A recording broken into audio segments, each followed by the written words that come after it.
In this segment we will cover our first two chords in Guitar 1 class. The first chord we learned is D. I'll play D by placing my middle finger on the first string, second fret. First string, second fret. Then I'll skip over the second string and onto the third string with my index finger.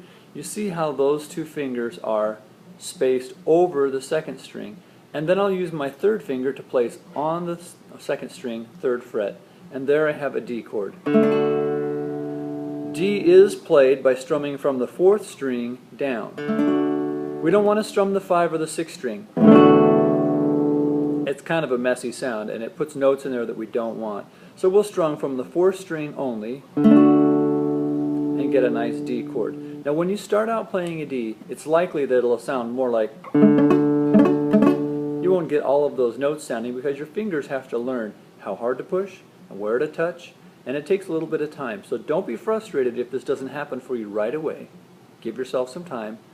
Keep playing even if it doesn't sound quite right, but try to get that relaxed hand with the thumb right there behind the middle finger about, and that'll help you if you're not putting a whole lot of extra tension on it. Alright, so there's our D chord. Now, after we play D, we have to learn to move to A7. The procedure is this.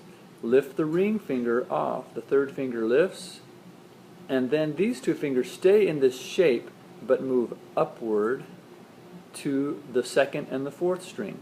So here we have the second and the fourth string, and we strum this one from the 5 string down. And there is A7. So A7 and D have this similar shape in these two fingers, but the D has the third finger out on the note D that we learned, and then on the A7 we don't have that third finger out. So you want to practice 8 strums of each, starting with D like this. 1, 2, 3, 4, 5, 6, 7, change. 1, 2, 3, 4, 5, 6, 7, change. And keep practicing that way until your fingers can make that move.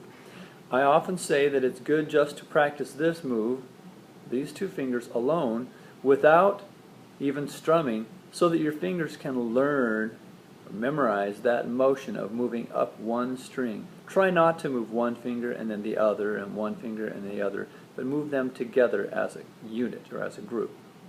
So there are our first two chords, D and A7. Keep practicing.